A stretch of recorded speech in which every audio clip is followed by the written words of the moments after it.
والصلاة والسلام على سيد الأنبياء وسيد المرسلين وعلى آله وصحبه أجمعين ومن تبعهم بإحسان إلى يوم الدين۔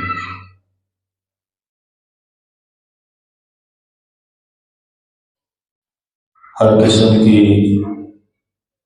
تسبیح و تقدیس، تمجید و تمجید، تحمیدات، تمجیدات، اچھے کلمات، ہر قسم کی تعریفات رب العالمین کی ذات گرامی کے لیے ہے، جس مالک کے انگنت بے شمار احسانات ہمارے اوپر، حتیٰ کہ ہر چلنے والی سانس ہم سے یہ تقاضا کرتی ہے کہ ہم اس رب العالمین کا شکر بجا لائیں۔ بے شمار درود و سلام کائنات کے امام محمد عربی علیہ السلام پر، کہ جن پر رب العالمین اور تمام فرشتے درود و سلام بھیجتے ہیں، اور اللہ مومنین کو یہ حکم دیتا ہے کہ تم بھی میرے حبیب محمد علیہ السلام پر درود بھیجو۔ یہ پروقار محفل، یہ قرآن پاک کا دبستان، یہ گلشن و گلستان جو بنام مہد القرآن استاد گرامی قدر الشیخ خلیل الرحمن حفظہ اللہ تعالی ومتعنا اللہ تعالی بطول حیاتہ، ان کی جہد مسلسل اور مساعی جمیلہ کا یہ منظر ہے۔ ایک عرصے سے اس میدان میں جہاں تعلیم و تدریس کا ذمہ انہوں نے نبھایا، جہاں تعلیم و تدریس تربیت کی ذمہ داریوں کا بیڑا اٹھایا، اور ایک عرصے تک جامعہ ابی بکر میں تشنگان علوم نبوت کی تربیت فرماتے رہے، پھر یہ ادارہ وجود میں آیا اور انہیں اللہ پاک نے یہ سعادت بخشی کہ وہ قرآن پاک کی تعلیم حاصل کرنے والے طلباء کرام کی میزبانی کا شرف حاصل کریں۔ بے شک آپ حضرات یہ خوبصورت چہرے جو اس وقت مسجد میں موجود ہیں، ان کے بارے میں امام الانبیاء محمد رسول اللہ صلی اللہ علیہ وسلم کا ارشاد گرامی ہے۔ سیدنا عثمان بن عفان رضی اللہ تعالیٰ عنہ وہ راوی ہیں کہ رسول اللہ صلی اللہ علیہ وسلم نے فرمایا، خیرکم من تعلم القرآن وعلمہ، تم میں سے بہترین انسان وہ ہے جو قرآن سیکھتا ہے اور قرآن سکھلاتا ہے۔ اس لیے دنیا میں یہ مرتبہ، یہ شان و شوکت کسی اور کے نصیب میں نہیں آئی جو رب تعالیٰ نے آپ اہل اللہ اور اہل قرآن کے نصیب میں رکھی ہے۔ سیدنا عثمان رضی اللہ تعالیٰ عنہ جو اس حدیث کے راوی ہیں، وہ ان کا لگاؤ قرآن پاک سے اس قدر تھا کہ دن رات قرآن کے ساتھ ان کا تعلق رہتا، ہر وقت قرآن پاک کی وہ تلاوت فرماتے رہتے، یہاں تک کہ جب وہ اپنے خالق حقیقی کی طرف شہادت کے درجے پر فائز ہو کر اس دنیا سے آخرت کے سفر پر روانہ ہو رہے تھے، تو اس وقت بھی ان کی زبان پر قرآن پاک کی آیات رواں دواں تھی، اس وقت بھی وہ قرآن پاک اپنے سامنے رکھ کر تلاوت کر رہے تھے،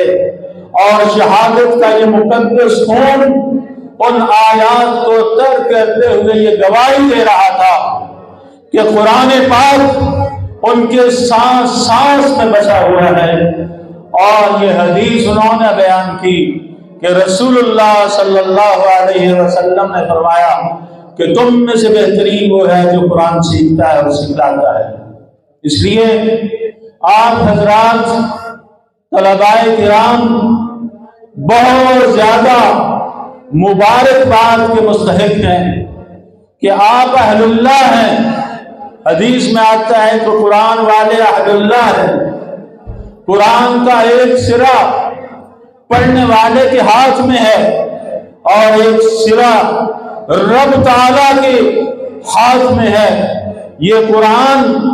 خالق کا تعارف پیش کرتا ہے، مخلوق کو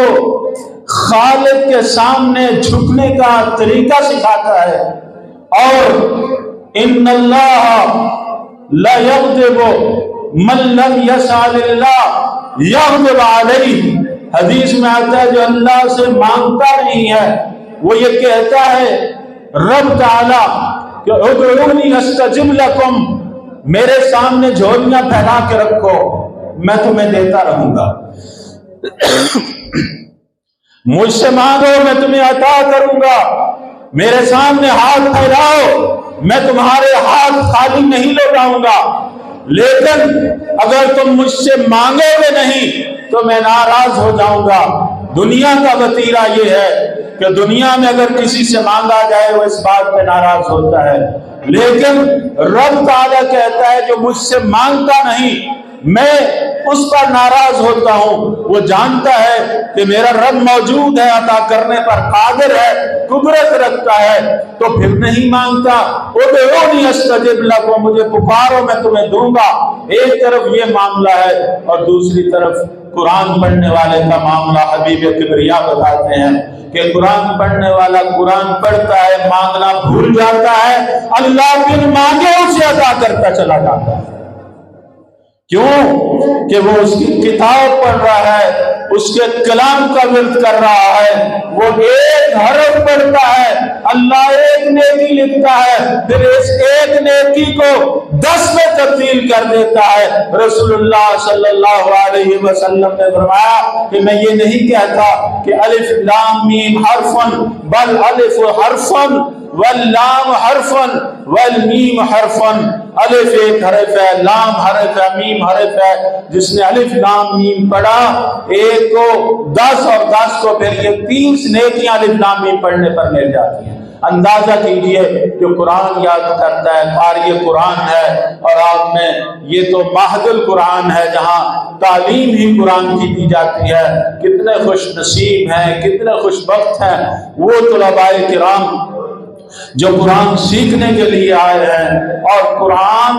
سکھلانے والے اساتذہ کرام کس قدر بابرکت اور خوش نصیب ہیں کہ جن کے بارے میں